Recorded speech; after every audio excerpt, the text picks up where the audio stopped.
new era of Robert Sports Show. The first video of the new era of Robert Sports Show. The new Robert Sports Show on YouTube. Rob Sports Show at Rob Sports Show Twitter. Rob Sports Show at gmail.com. And Robert Sports Show on Facebook. The new era begins with WWE Cruiserweight Classic. First round concluded last Wednesday on the WWE Network. For those of you who don't have the network or who haven't watched the Cruiserweight Classic, much watch TV. You gotta watch it. If you're a wrestling fan at all, these are guys that in 3 to 5 years will be running WWE. Great talent on this Cruiserweight tournament. Kind of a knockoff of the New Japan Pro Wrestling Super Juniors tournament that's going on at the same time, which PWG and Lucha Underground star Ricochet / Prince Puma chose to go to the New Japan Pro Wrestling Juniors tournament versus this tournament. Hopefully he signs with WWE soon. If you haven't seen Ricochet in the ring, look it up. He is, phenomenal. If you've seen Lucha Underground, Prince Puma, basically it's Ricochet with a mask. So, very talented young man. Wish he was in this tournament. But the 32 guys that are in this tournament are just been tremendous. So what I've done of the 16 first round matchups, I created a top 10, what I thought the 10 best matches were. Number 10, we have former Ring of Honor wrestler, one half of the CC Wrestling Factory, Cedric Alexander, versus Clement Batoit, I guess how you pronounce it. Clement Batoit was trained by Joey Ryan and Lance Storm. I give this match a 3.5 star rating. It was good. I've seen Cedric Alexander in the past. I kind of knew what to expect from him. Clement Petit, never seen him before. Was impressed by him. 3.5 star match here. Cedric Alexander getting the victory. Number 9, we have Harv Shirala. Shirala, I guess how you pronounce it. Sihra. One half of the Bollywood Boys, who are currently the Global Force Wrestling Tag Team Champions. His brother is also in this match. Also in this tournament. Don't believe his match made my top 10. No, it did not. But both Bollywood Boys lost, so I'm wondering if that's because they're the Jeff Jarrett's Global Force Tag Team Champions.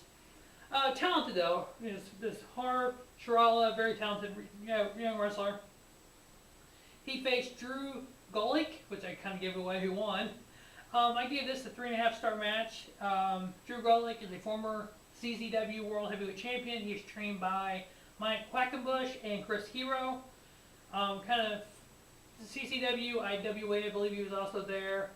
Kind of following the same lines as Dean Ambrose. Very talented wrestler. I enjoyed this match and a 3.5 star. Which the first 5 of these were all 3.5 star matches, so it was kind of one of those things. You had 5 matches here that are all about the same one. You had to pick out parts, which is better than the other. So Drew Golick getting the victory here, moving on to the second round. Number 8, we had Tony Nese versus Anthony Bennett, 3.5 star match. Tony Nese trained by Mickey Whipwreck. Anthony Bennett, Evolve Wrestling, Dragon Gate Wrestling. Tony Nese getting the victory here. Next we had Mustafa Ali versus Lance Dorda in a 3.5 star match. Lance Dordo, D-O-R-A-D-O, Dordo, whatever. He was trained by Chris Hero, Cesaro, and Mike Quackenbush. So obviously the Kings of Wrestling, Claudio Castagnoli, Cesaro, and Chris Hero training this guy.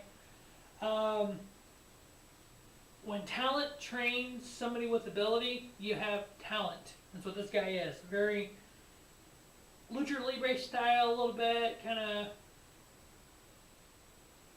mask wrestler. Rey Mysterio is not really the kind of guy he's like. It's kind of more Lucha Libre style. The kind of style wrestling I like. That's why I really like this guy. This was a good match, 3.5 star. The next match we had Grand Metalik versus Alejandro CS, 3.5 star match. Grand Metalik, also known as Mascara Dolito, out of CMLL and New Japan Pro Wrestling. Alejandra CS, also known as Extra Large, Pro Wrestling Noah. Both these guys, terrific in the ring. Grand Metalik was one of my favorite wrestlers in this tournament so far. He's, according to what I've read online, he has signed a contract with WWE NXT, but it hasn't debuted yet on NXT. This Alejandro CS, whatever how you pronounce it. I'm horrible at pronouncing these names. If you haven't be able to tell already. He did a move in this match. Basically, AJ Styles spiral attack. If you follow AJ Styles in TNA and Ring of Honor and New Japan, he did what's called a spiral attack, and it's kind of a corkscrew off the top rope. And this dude did one on the outside to the outside. It's like, dude just did a spiral attack. Instantly like it. Grand Malik getting the victory. Moving on. Number 5. A lot of you indie wrestling fans are going to think I'm insane putting this guy 5th best match. Zack Sabre Jr. versus Tyson Dukes. 3.5 star match. Before you indie guys start flicking out on me here and commenting, what the fuck are you talking about, dude? This guy's fucking great. Yes, Zack Sabre Jr. is a very, very good technical wrestler. He is, as Chris Jericho called himself back in the cruiserweight days of WCW, the man of 1,004 holds. Zack Sabre Jr. is the man of 1,004 counter hold escapes. In a technical wrestling match, this guy is just off the chart. Personally, to me, just a lot of technical wrestling. He does a little aerial stuff, but not much. At least he did in this match. He may going forward. We'll see who's wrestling. But just in this match, it was a lot of just mat-based technical wrestling, which kind of bores me. It's kind of like the Iron Man match between Shawn Michaels and Bret Hart, WrestleMania 12, I believe it was. Was it 12 or 13? Whatever, one of those two. They all run together after a while. It's kind of boring to me. I mean, he's a great wrestler, don't get me wrong. But it's just, to me personally, I like Lucha Libre style with a little ground and pound, but more of the high-flying flip stuff, Sami Zayn's, the Ricochets of the world, Kevin Owens a little bit, Seth Rollins, AJ Styles, Samoa Joe, these kind of guys who have I can punch your face in, but I can fly off the top rope, but I can put you in submission hold. Zack Sabre Jr., if you haven't heard of him, he was trained by Chris Hero.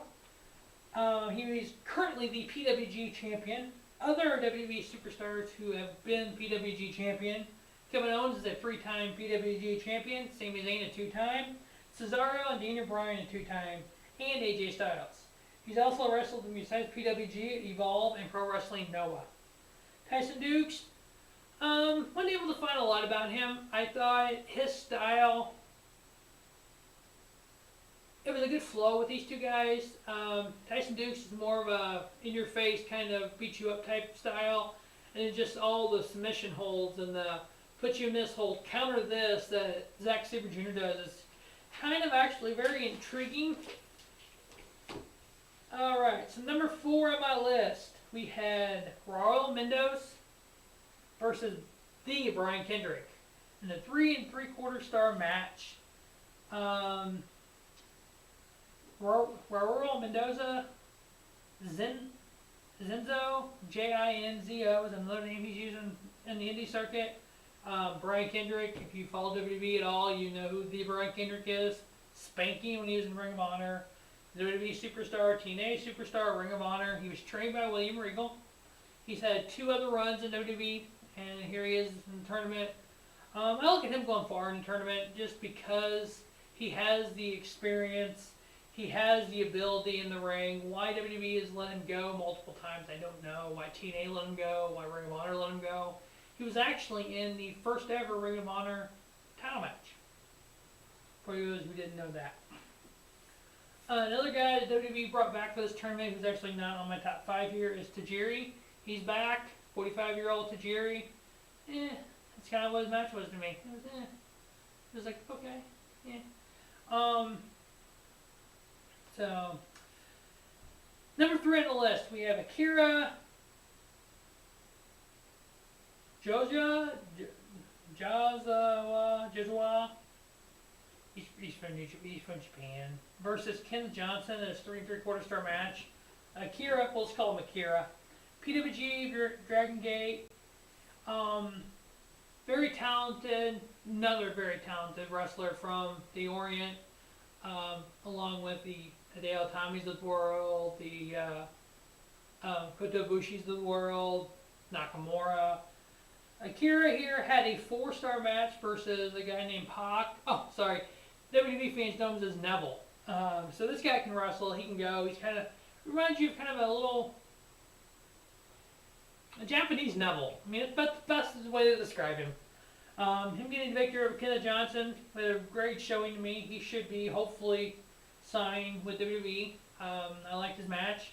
Number 2 on the list, we had Kota Ibushi versus Sean Malota in the 4-star match. Kota Ibushi, 3-time IWGP Junior Heavyweight Champion. Had a 5-star match in 2015 versus Nakamura. He's had oodles of 4-star matches versus AJ Styles. He's had great matches versus Finn Balor.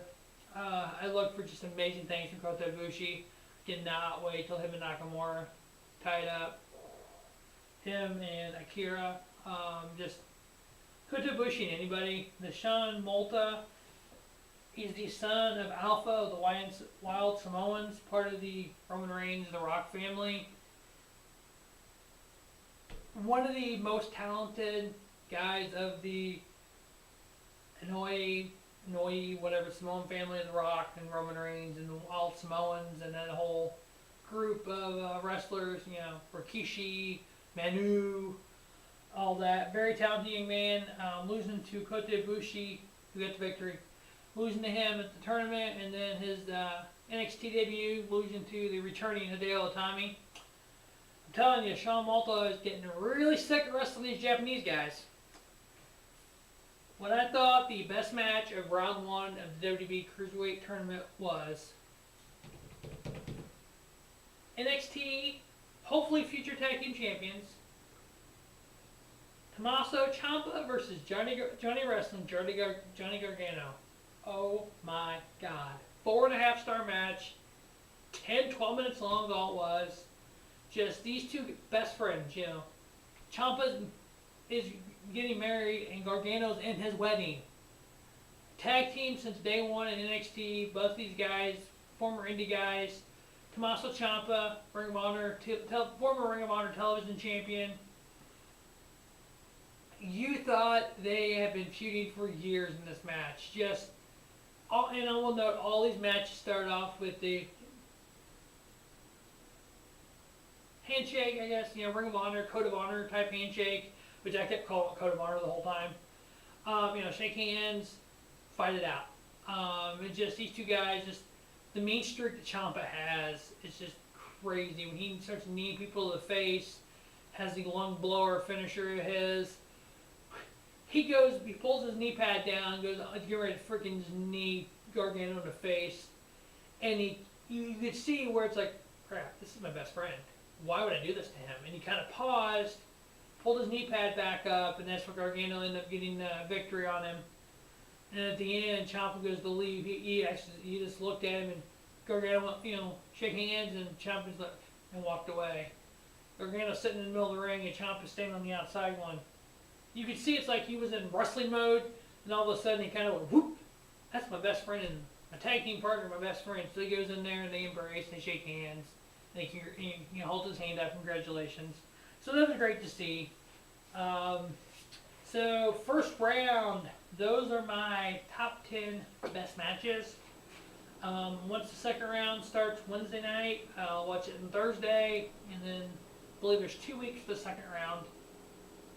And once those, what do we got, 8 matches for the second round, once those get done, I'll come up with my top 5. Or I may just rank all 8, we'll see.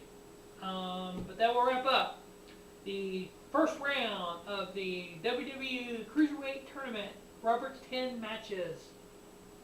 Don't just have a great night, have an American